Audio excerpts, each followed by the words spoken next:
Viéndote preparar el color parece más para el gourmet que para un magazine cultural. Sí, la verdad que dan bastante comestibles estos colores. A veces tengo una tentación, pero es una etapa en la que hay que ocuparse bastante. La parte de la preparación, la previa, sobre todo para disfrutar más del durante. Y más que nada cuando arrancamos, ¿no? Porque después en el camino sí puede pasar cualquier cosa, ya es más vertiginoso todo. ¿Y por qué vas preparando esos colores? ¿Ya los tenés definidos a la hora de la tela en blanco? En general me interesan estos colores, arranco con este tipo de paleta, arranco con azules y tierras, ocres.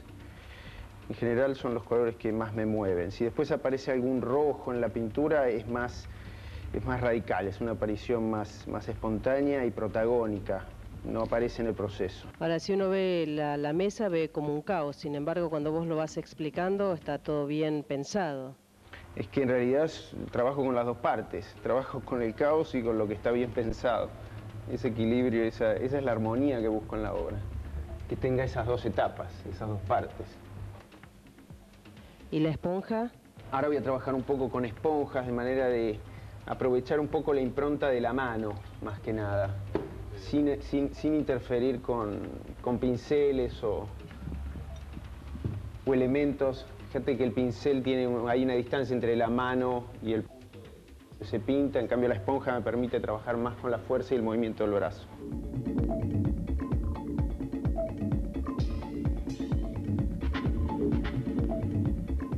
¿Naturalmente siempre empezás a partir de la mancha? Sí, sin ninguna idea previa. De hecho, no voy a tener ninguna idea hasta bastante avanzado el cuadro. Voy a tratar de resolverlo ya sobre el final. Digamos que la parte mental no interfiera en toda esta etapa.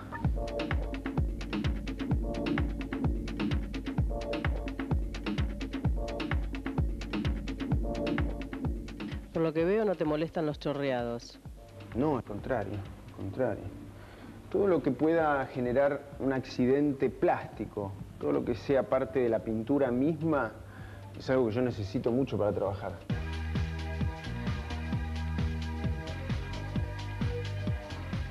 Podemos definir que lo que es tu estructura es el caos. Para iniciarme, sí. Para iniciar el cuadro, sí. Entonces trabajo básicamente a partir del caos y después le incorporo una cuota mental, que es un poco los ingredientes que uso para resolver la vida, ¿no? O sea, hay una parte que yo no puedo manejar de la vida y otra parte que yo tengo que utilizar esos elementos que me da la vida en sí misma para armonizar o para encontrar situaciones mejores. Ahora, sos un amante de la música y dentro de la música siempre hay diferentes tonos, diferentes líneas, diferentes sonidos. ¿Ese mismo sonido es el que vas logrando a medida que vas moviendo la esponja? Sí, de alguna manera hay música en la manera de trabajar, sí. Hay ritmo. A mí me gusta hacer música y cuando hago música trabajo de la misma manera. Grabo por canales y voy sumándome y suprimiendo cosas a lo que ya hice. De manera que el resultado cuando arranco no sé cuál es solamente la sumatoria de varias cosas. Grabo primero una base que puede ser la base rítmica, que puede ser esto. Después le grabo bajos, que pueden ser los pulsos azules, que es lo que ahora está marcando un dibujo. Después le grabo guitarras que dan armonías. Después un dibujo final o una imagen final, que es la que funciona como la voz. De todas maneras, mi pintura yo siempre digo que es instrumental. Es una pintura que no tiene una imagen que canta o que cuenta una historia.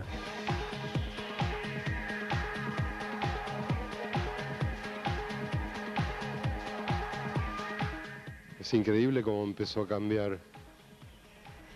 Sí, eso es lo que a mí me resulta increíble cada vez que trabajo en esto, ¿no? Por eso me apasiona tanto. Se suaviza. Sí.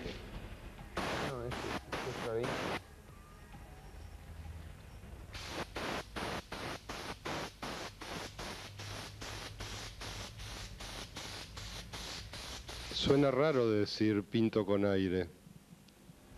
Sí, en realidad, bueno, para mí está muy incorporado, ¿no? Yo empecé con esta técnica de casualidad, azarosamente, por un accidente cuando trabajaba en el 88, trabajaba en ilustración y usaba aerógrafo y decidí empezar a probar qué pasaba si trabajaba con óleo, el aerógrafo, el aire empezó a mover el óleo y bueno, lo investigué.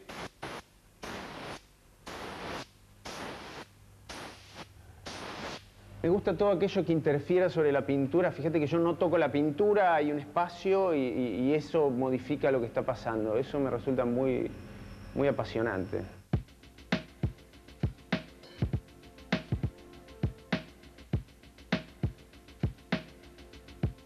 ¿El pincel lo utilizás? Sí, por momento, depende de lo que tenga que hacer, depende del momento.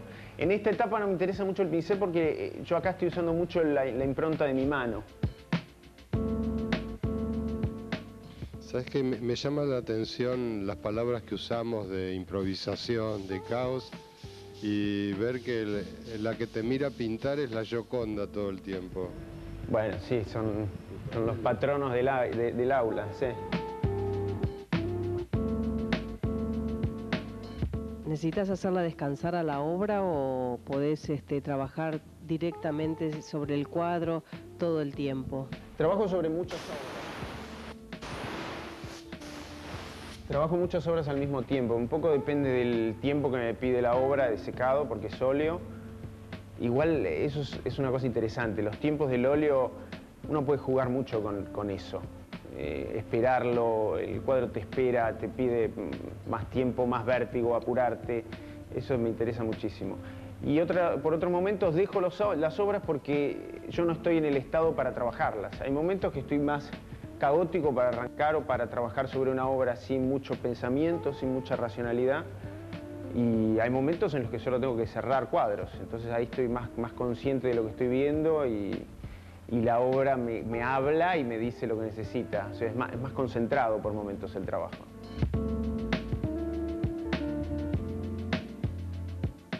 ¿Y le vas agregando números, letras, palabras? Sí, en general en función de la composición. Son elementos abstractos para mí, las palabras y los textos. De todas maneras tienen sí un sentido conceptual porque a mí me interesa mucho lo que sean códigos para decodificar, o sea, cosas que yo mismo no puedo terminar de interpretar, letras o signos o mensajes secretos y ocultos en el medio de la tela. ¿Secretos ocultos para vos o secretos en ocultos general? No, en general sí se pueden descubrir, o sea, aparecen, están, qué sé yo, en mis cuadros aparece la fecha de mi nacimiento, el año de mi nacimiento, el día de mi cumpleaños, el estudio, la dirección del estudio donde hice el cuadro, muchas cosas. Aparecen datos, pequeños datos que a mí me sirven cuando me reencuentro con la obra. Pasado un tiempo encuentro esos datos y son muy interesantes.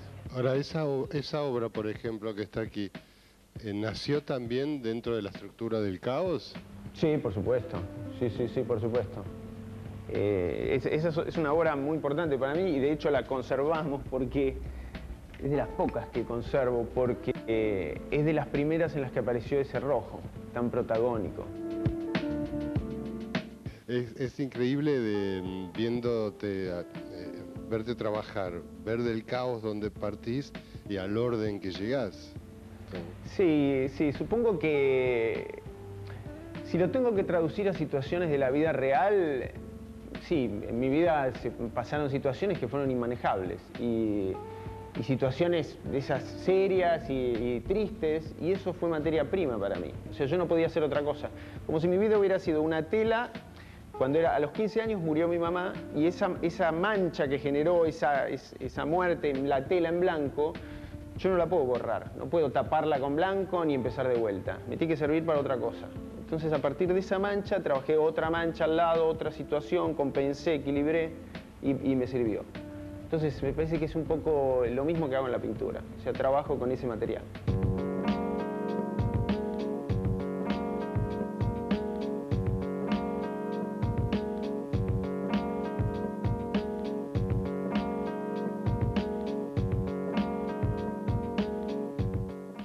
Recién estábamos hablando, hiciste mención